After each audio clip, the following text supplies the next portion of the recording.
दिल्ली के जंतर मंतर पर जुनैद नासिर के कत्ल के मामले में इंसाफ को लेकर एहतजाज हुआ है। जुनैद नासिर के कत्ल की लड़ाई लड़ने वाले मेवात के स्टूडेंट यूनियन के नौजवान काफी तादाद में जंतर मंतर पर पहुंचे। स्टूडेंट यूनियन के तलबा मरकजी वजीर से नासिर जुनैद के कत्ल के इंसाफ के लिए गुहार लगाते नजर आए और मुलजिम मोनू मानेसर और गौ रक्षा के नाम पर मॉब लिंचिंग करने वालों को सजा दिलाने की गुहार लगाई गई।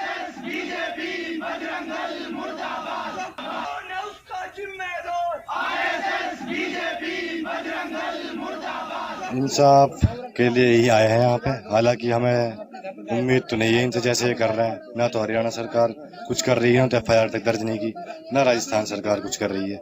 इन्होंने सिर्फ 2 लोगों को पकड़ा है, अभी तो 6-7 लोग बाकी है। जी जी, एक रणनीति है कि जो धरना प्रदर्शन है, प्रोटेस्ट है, वो जारी रहेंगे, चाहे जामिया हो चाहे JNU हो, हर जगह पे धरना प्रदर्शन करेंगे। उम्मीद है हमें यहाँ सरकार तक आवाज पहुंचेगी, और अगर नहीं पहुंचेगी, सरकार नहीं सुनेगी, तो हम दोबारा आएंगे। ये सिर्फ और सिर्फ वोट बैंक की राजनीति करने के लिए ये सरकारें हैं, और दोनों सरकारें भ्रष्ट है। मैं भ्रष्ट ही कहूँ। कांग्रेस सरकार सिर्फ और सिर्फ इस वजह से कार्रवाई नहीं कर रही कि मुझे वोट बैंक का खतरा हो सकता है, और बीजेपी इसको साधने में लगी है। बीजेपी इसको अपना वोट बैंक बनाने में लगी है। जो मोनू मानेसर है वो बजरंग दल का सदस्य है, और बजरंग दल लगातार दिन बाद दिन मेवात में ऐसी गतिविधियों को अंजाम दे रहा है।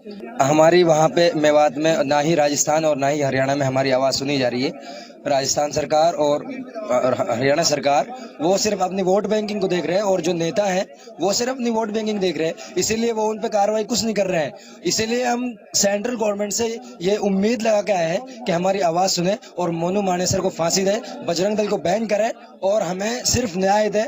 ऐसे ही नासिर और जुनैद से पहले भी बहुत से केस हुए हैं, यासिर है, पहलू है, और काफी सारे केस ऐसे ही हुए हैं। गो तस्करी का इल्जाम लगाया है उन पे। नासिर को और उसको जला दिया है, जिंदा जला देते हैं, और प्रशासन को धमकी देते हैं कि प्रशासन अपने पैरों पे आएगा लेकिन जाएगा नहीं। उन पे भी कोई कार्रवाई नहीं की जा रही है। और वो ये ना कि एक कहावत है, हम ही कुआं खोदे हम पे ही पानी हराम, ऐसा ही हमारे साथ हो रहा है। कार्रवाई पुलिस मोनू मानेसर को संरक्षण दे चुकी है, उसका साथ दे रही है। पुलिस ने, फिरोजपुर की पुलिस ने गौ रक्षकों का साथ दिया है, और कोई कार्रवाई अभी तक नहीं हुई है। हम इसलिए यहाँ पे इकट्ठे हुए हैं कि सेंट्रल गवर्नमेंट से हम उनके लिए इंसाफ मांगते हैं। राजस्थान सरकार और हरियाणा सरकार मुख्य आरोपी मोनू मानेसर को संरक्षण दे चुकी है। आखिरकार हमें आना पड़ा केंद्र सरकार से मांग करने के लिए। मुख्य आरोपी को संरक्षण दे चुकी है हरियाणा सरकार, राजस्थान सरकार, दोनों सरकार। क्या लगता है? हमें केंद्र सरकार से उम्मीद है। हमारे प्रधानमंत्री जी ने 2016 के भाषण में कहा था, जो एक गोरक्षक है यही गोभक्षक है।